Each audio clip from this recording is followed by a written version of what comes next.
जरा सोचिए, पुलिस की एक टीम है, वो एक गैंगस्टर को पकड़ने के लिए आधी रात को एक गांव में जाती है और वहां पहुंचते ही उन पे छतों से गोलियों की बौछार हो जाती है। एक सोचा समझा हमला। बिल्कुल, एक दो नहीं बल्कि 8 पुलिसकर्मी, 8? जिसमें एक डिप्टी एसपी भी शामिल थे, वो मारे जाते हैं। हाँ, एक डिप्टी एसपी।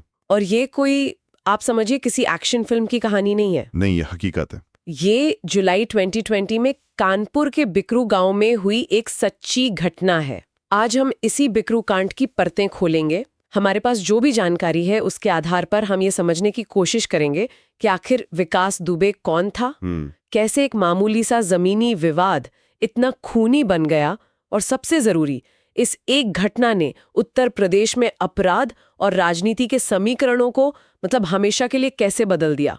और हम ये भी देखेंगे कि इस घटना के बाद जो जवाबी कार्रवाई हुई, एनकाउंटर, बुलडोजर और तेज कानूनी प्रक्रिया, वो क्यों पूरे देश में संगठित अपराध से निपटने का एक मॉडल या कहें तो एक विवादास्पद उदाहरण बन गई। सही। चलिए इस पूरे मामले को शुरू से समझते हैं। तो कहानी को समझने के लिए मुझे लगता है सबसे पहले इसके मुख्य किरदार को समझना होगा, विकास दुबे। ये कोई छोटा मोटा अपराधी नहीं था, है ना? नहीं, बिल्कुल नहीं।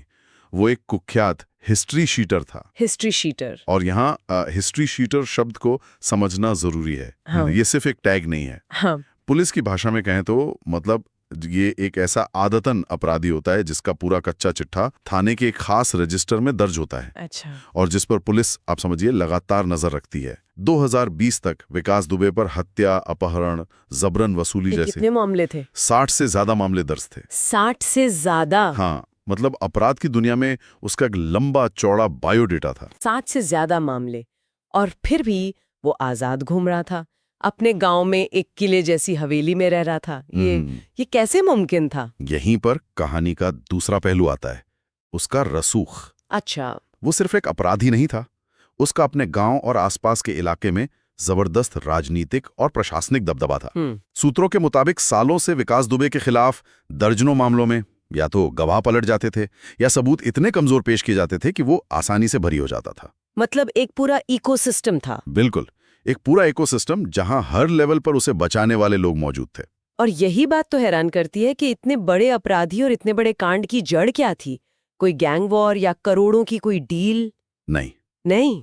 इस पूरी खूनी कहानी की शुरुआत एक जमीनी विवाद से हुई। बिल्कुल, राहुल तिवारी नाम के एक व्यक्ति के साथ मारपीट और अपहरण का मामला था। बस इतना सा, और वही छोटी सी चिंगारी आग बन गई।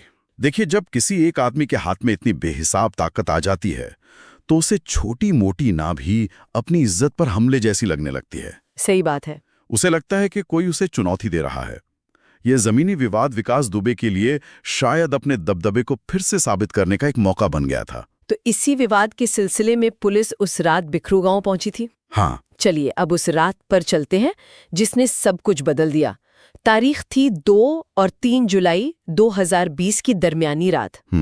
डिप्टी एसपी देवेंद्र मिश्रा के नेतृत्व में पुलिस की एक टीम विकास दुबे को गिरफ्तार करने के इरादे से गांव में दाखिल हुई। लेकिन वो एक सामान्य दबिश नहीं थी। विकास दुबे को पुलिस के आने की खबर पहले ही मिल चुकी थी।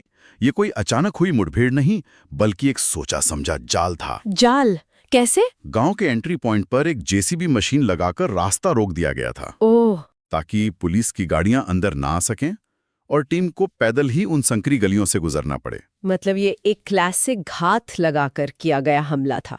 जैसे ही पुलिस टीम उन गलियों में फंसी, छतों से उन पर अंधाधुंध फायरिंग शुरू हो गई। उनके पास बचने का मतलब कोई रास्ता ही नहीं था। बिल्कुल। ये हमला इतना भयानक था कि डिप्टी एसपी देवेंद्र मिश्रा समेत 8 पुलिसकर्मियों की मौके पर ही मौत हो गई। और रिपोर्ट्स में जो सबसे चौंकाने वाली बात सामने आती है वो ये है कि बदमाशों ने सबूत मिटाने के लिए शवों को जलाने तक की कोशिश की थी। ये तो बहुत ही ज्यादा है। ये सिर्फ हत्या नहीं थी, ये क्रूरता की इंतहा थी।